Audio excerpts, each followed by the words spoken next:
Jalan keluar semua masalah itu adalah ista'inu bisobri wassolat.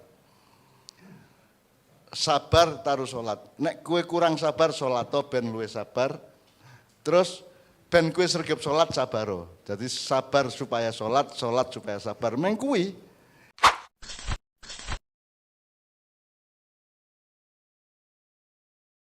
Tadi masih ada satu lagi pendapat dari monggo Mas. Assalamualaikum warahmatullahi wabarakatuh.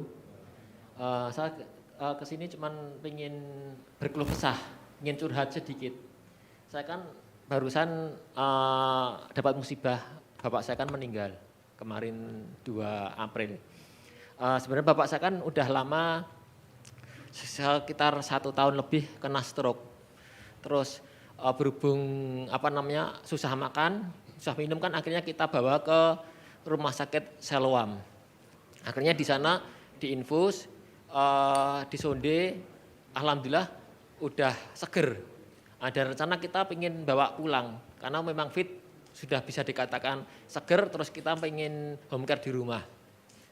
Tapi sama pihak rumah sakit Siloam kan nggak boleh bawa pulang karena memang harus nunggu swab dulu, nunggu 5 hari. Akhirnya kita sabar, percaya aja sama rumah sakit, akhirnya nunggu swab. Itu hari Kamis siangnya dinyatakan positif.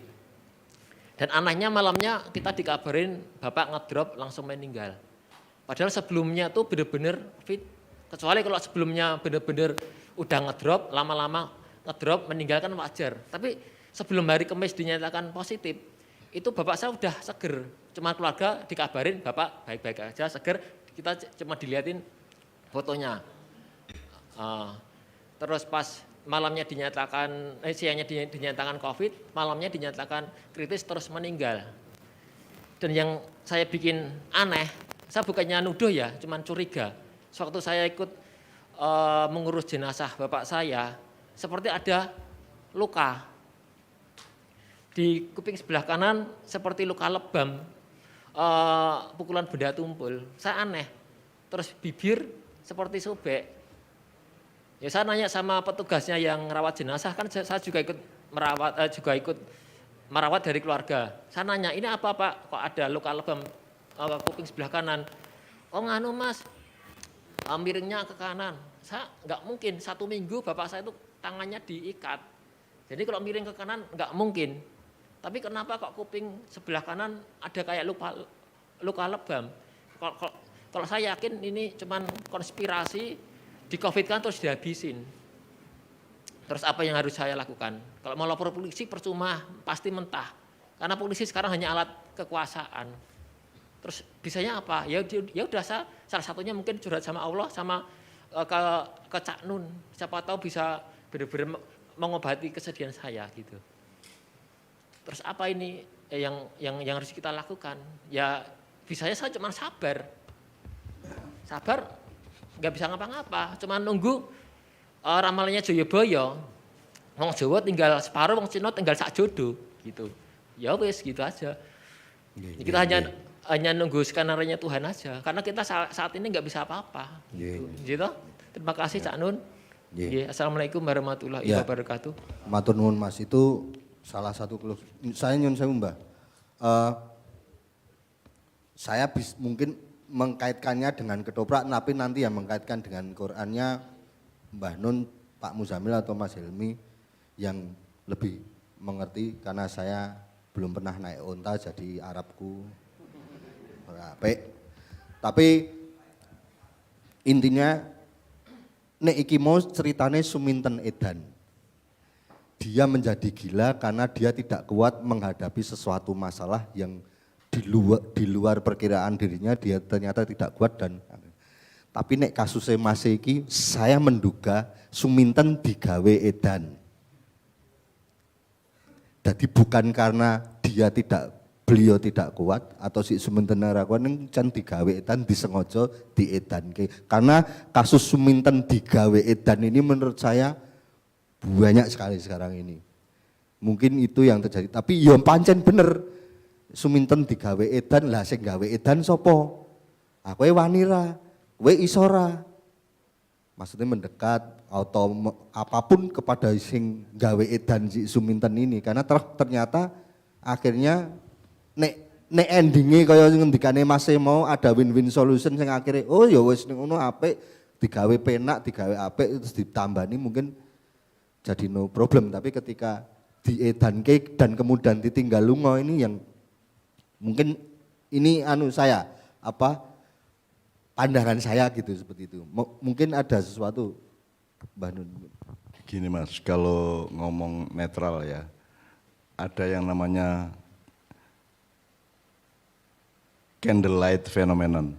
Candle itu lilin, light itu nyala, phenomenon itu fenomena. Jadi orang itu biasanya sakit, terus ketok seger, njur mati. Itu seperti lilin, kalau mau mati itu menyala terang dulu terus pet mati. Jadi kalau husnudzon itu candlelight phenomenon gitu ya Mas. Kedua, saya juga mengerti apa yang Anda gelisahkan. Jadi menungso iki nganggo ilmu objektif saja ora iso nangani Covid toh.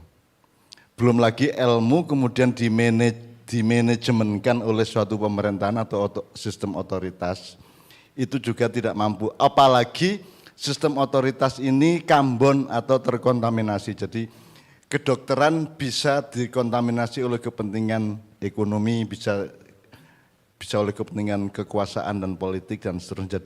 Jadi penanganan terhadap ujian Allah ini murni saja kita nggak bisa menangani, apalagi di latar belakangi oleh kontaminasi yang non medis itu. Jadi misalnya kan sekarang semua orang kan hampir semua orang kan wedi nang rumah sakit, wedi loro digonang rumah sakit, ndak di Covid ke gitu kan.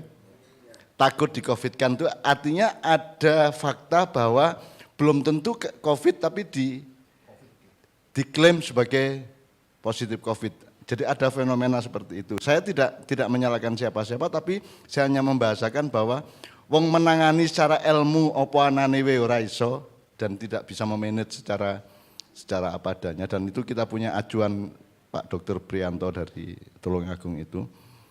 Apalagi penanganan medis dan pengelolaan Satgas Covid itu juga bisa terkontaminasi oleh kepentingan-kepentingan lain. Kepentingan ekonomi, kepentingan dana, kepentingan politik, kekuasaan dan seterusnya. Jadi kita memang tidak bisa apa-apa gitu loh Mas. Jadi mulane gue jawabannya yang takwa karo tawakal nek aku. Karena dalam urusan Covid ini kan tidak ada Tuhan toh Mas. Apa tahu WHO ngomong Allah ya tahu toh. Apa tahu Jokowi apa pemerintah apa Menkes ngomong Tuhan kan tidak pernah toh. Jadi Tuhan itu enggak ada. Yang ada itu manusia yang lemah dan Covid yang bertebaran gitu enggak? Ya enggak? Tuhan enggak ada, takwa enggak ada, tawakal enggak ada, istiqomah enggak ada, wirid enggak ada, hifdzullah enggak ada, ya Allah, jin enggak ada, semua enggak ada. Yang ada itu manusia yang lemah dan lalu lalangnya virus kan gitu toh. Dan manusia tidak punya pertahanan apa-apa kecuali ikut pemerintah. Dan pemerintah itu juga tidak bisa dijamin bahwa dia betul-betul menangani itu secara medis objektif. Karena misalnya gue saiki vaksin ini vaksin untuk Covid yang mana? Covid yang asli Wuhan apa yang sudah mutasi misalnya gitu. Kan itu juga tidak pernah transparan teman-teman sekalian. Jadi nek prasaku dunyoe kaya ngono kuwi pancen menungso iki mulane dinyang karo iblis mbiyen iki jan manungsa iki sangat besar potensialitasnya untuk menciptakan mafsadah dan sayiat. Sayiat itu keburukan-keburukan, kejahatan-kejahatan, mafsadah itu kerusakan-kerusakan dan perusakan-perusakan. Nah, tetapi sekarang faktanya Dek, bapakmu meninggal toh. Gitu. Artinya ono ora kemungkinan nguripke meneh ono ora? Pada saat yang sama kan saya juga bapaknya istri saya Mbak Novia Kolopageng kan bapaknya meninggal juga baru sekitar 10 hari yang lalu. Terus guru saya Umbulan Duparanggi meninggal juga kan sekarang juga masih disemayamkan di pemakaman Mumbul Denpasar. Jadi itu kan tidak bisa kita apa-apakan. Nah kelemahan kita dua Dek. Kita kan tidak pernah diajari bahwa mati itu tidak buruk. Jadi semua orang merasa terancam karena menganggap bahwa kematian adalah sesuatu yang negatif, ngono toh? Ya toh? Jadi kematian itu adalah keburukan bahkan mungkin dianggap kejahatan. Untung aja manusia tidak berani sama Israel. Nek wani kan Israel mesti dibuli entek-entekan kae penggaweane mateni wong bendino to Israel iki. Sedina sak kabupaten dipateni piro karo malaikat Israel kan gitu. Cuman nggak berani aja kita. Andaikan kita itu berani sama Allah sama malaikat, sudah kita bully di medsos. Karena Allah kan Allah yang menentukan kue mati pora. Jadi yang bunuh siapa? Pelaku kematian manusia itu siapa? Allah sendiri kan, otoritas Allah. Al-Mumit yang mematikan. Jadi siapa yang paling terdakwa dalam soal kematian manusia? Siapa? Allah. Meskipun stafnya yang melakukan itu ya, Israel itu. Tapi kan kini untungnya wong Indonesia, wong sak dunia iki isih ngerti kuwi dadi ora njur membuli Allah. Allah itu memang bajingan asu. Mateni wong sedina mbok pirang ewu ngono kae kan gitu kan. Kan gitu kan? Andaikan berani kan mesti dibully itu Allah itu. Karena Allah itu menginisiatifi dan punya ide, punya konsep untuk membunuh manusia sekian dari satu negara. Kan ada daftarnya itu di Lauhil Mahfuz, ada daftarnya gitu.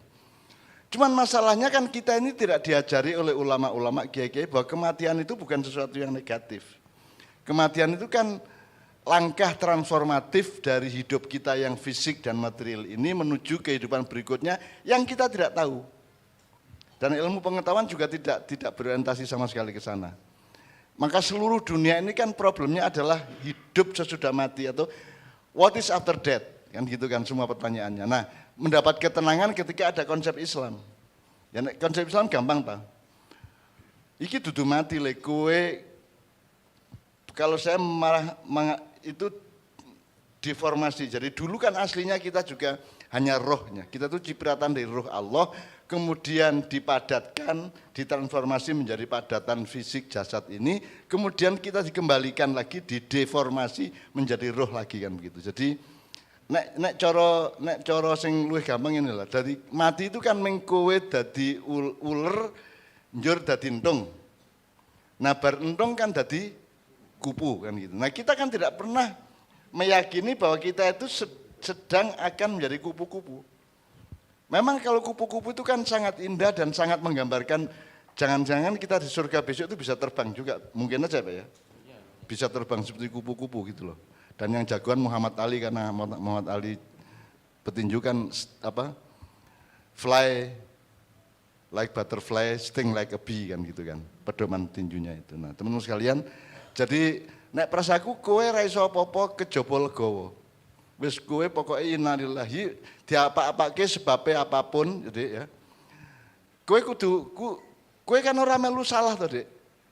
Bapakmu ora ono dengan proses apapun kan kowe ora melu salah. Sing salah kan sing bersalah, dudu kowe kan gitu. Misalnya dhek dituthuk misalnya ya, kok ada lukanya. Kan kowe ora melu tanggung jawab kuwi. Kan gitu. Meskipun kita mungkin sebagai anak, sebagai manusia biasa kita punya rasa gelo, punya rasa penyesalan dan seterusnya. Ning nek wis kedaden arep piye kowe? Ya satu-satunya jalan adalah Islam, mengislamkan dirimu, memasrahkan, mengikhlaskan, melegowokan ya legoli loh. Segala sesuatunya nanti terserah. Kan Allah Maha Adil gitu loh. Dan akan terjadi yang namanya Dzuntiqom itu, Allah yang maha membalas itu akan terjadi, meskipun sekarang belum terjadi.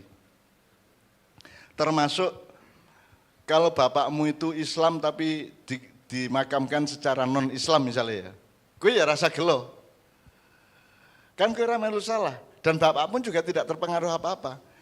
Misalnya saya orang Islam, terus nanti saya suatu hari meninggal dimakamkan secara Kristen misalnya. Kan saya tidak ikut salah.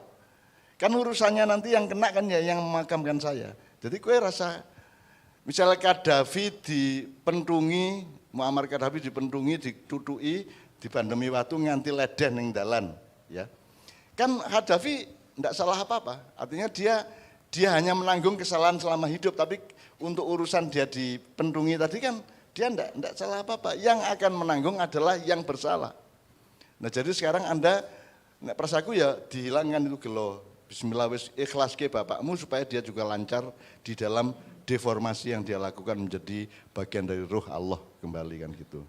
Ngono ya kira-kira ya. Jadi ya pancen ora trimo. Anakku karo Mbak Via kae tahun piro kae? 99 apa piro? Meninggal yang pertama. Kui temen kita Eko Tunas ki ngamuk arep ngobong rumah sakit. Mergo ora percaya nek anakku mati. Kok anakku mati berarti sing salah rumah sakit itu terus dhek arep ngobong rumah sakit kae.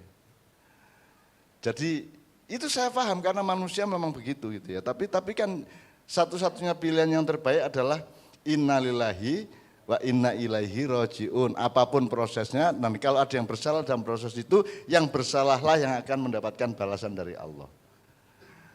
Nah, balasan dari Allah itu ya enggak usah dinyang, terserah Allah. Dan memang salah satu yang paling berat dalam hidup adalah kita manut Allah, Mas. Nek karepmu lak saiki toh. Kayak asu bajingan, kayak jahat kaya ngono karo Gusti Allah digawe sugih. Ora mati-mati ya toh. Sing Pak Kiai ki apike kaya ngono karo tangga santun, sembayangi ya sregep ya toh. Malah melarat, cepet mati. Ono ta Mas ngono ki Mas? Ya toh? Nah, ngono kuwi itu tantangan iman kita ya sudah tawakal kepada Allah. Ya Gusti Allah kan belum babak final ini. Babak finalnya kan nanti di akhirat Pak Muzamil ya. Di hari kiamat baru ada babak final, baru apa namanya skor sepak bola itu baru terjadi fix itu kalau sudah 90 menit kan gitu Mas. Kalau belum 90 menit kan skornya masih belum tentu. Bahkan beberapa detik terakhir bisa kemasukan toh. Ya, top ya. Sering toh kasus beberapa detik terakhir itu kemasukan kan sering. Jadi kita juga jangan tidak sabar kepada Allah, makanya jalan keluar semua masalah itu adalah istainu bisobri wassolat. Sabar taruh solat. Nek kue kurang sabar solat to ben luwe sabar. Terus ben kue sregep solat sabaro. Jadi sabar supaya solat supaya sabar. Mengkui. Dan kita cuma itu kewajibannya dalam hidup itu. Meng sabar karo solat. Dan Allah memang nyuruhnya cuma itu. Mata uang kita cuma sabar solat itu. Wong kue nandur pari kan ora melu ngedot dhewe to. Ora melu gawe woh-wohan to. Kue mbadok ya kare mbadok to sing bagi-bagi panganan, kalori, apa jenenge nutrisi segala macam ke dalam badan kita kan malaikat atau sunatullah. Kita kan ndak ikut apa-apa, kue mending gari mangan to, penak to. Nek kue dhewe sing kon ngurusi piye? Kue manganon ning ya ngurusono ngisingmu dhewe. Iso ora kowe? Piye carane Mas? Engko malah engko taine kok kamu biarkan di bawah tenggorokan sementara sing kok buang malah sing gizi-gizi ini kan. Jadi kita enggak mampu kok Mas. Kita tuh sangat enak kok sama Allah itu. Pokoknya main dikongkon takwa karo tawakal minggu itu. Sabar karo sholat minggu itu. Wis. Selebihnya wis toh percaya gue husnudzon kepada Allah. Udah, enggak apa-apa lilo legowo bismillah. Wis gue untuk supaya kamu bisa menarik logon sampai ke kedalaman jiwamu ya kue sholat malam, kue sering-sering meneng ambegan dowo sambil kalimat thayyibah atau tahlil la ilaha illallah la ilallah terus itu. Jadi pokoknya mumpung covid ini kan oke waktu kue di rumah nek isih jam 3 berarti isih sholat to. Sholatnya ya rasa neko-neko pokoknya sholat terus bariku silo terus ambegan terus batin sing ngono wae wis. Supaya jiwamu itu meluas seperti alam semesta dan memang lebih luas dari alam semesta. Kira-kira ngono ya Le ya. Jadi tak jaluk sing lilo legowo ya Le ya. Aku ya kehilangan kok. Kita semua juga kehilangan. Nah, sebabnya apa nanti Allah yang akan Pak Muzamil akan menjelaskan mengenai dzuntiqom itu. Ya. Monggo. Ya artinya suminten edan mau sadurunge edan menanyakan bahwa nek aku diwayuh ki jane entuk apa ora karo Pak Yai. Yang satunya monggo sakarepmu, yang satunya oh boleh. Nah, ini juga mesti versi juga. Artinya sebetulnya si suminten tadi juga sedang mencari tawakalnya, takwanya. Aku ki arep percaya sing endi? Aku arep ndelehke awakku nang endi. Jadinya ya seperti itulah, memang kita selalu harus mempertanyakan sesuatu, kemudian ingin mendapatkan jawaban sesuatu, tetapi hanya melihat berkaca dari ketoprak Suminten itu saja kita sebenarnya juga bisa terbuka banyak hal yang bisa kita manfaatkan. Bahasa kita kan skalabilitas afdholiyahnya atau akdamiyahnya itu apa? Nggih. Sing nomor 1 kang nggone uripmu kuwi harga dirimu apa kemaslahatan keluargamu kan bisa. Nggih, iya. Padha karo kowe jane ya wegah kuliah ning mergo ben nyenengke ibumu, bapakmu, kowe kuliah. Karena yang utama yang akdamiyah dan afdholiyah adalah kebahagiaan ibu dan bapak. Bisa juga. Jadi tadi kan Suminten problemnya gitu. Nek kowe arep nyenengke keluargamu, bapakmu, ngentengke uripe sak piturute ya ora apa-apa trimo. Ning nek nomor 1 kuwi harga dirimu karo kebahagiaanmu pribadi ya ora apa-apa kowe ya aja gelem. Ning kowe kudu secara etik harus melu mengganteni apa yang tidak jadi dapat di bapakmu dan ibumu itu. Ya. Artinya mesti tetap ada sebuah pertimbangan dan semuanya pasti ada konsekuensinya. Ya. Jadi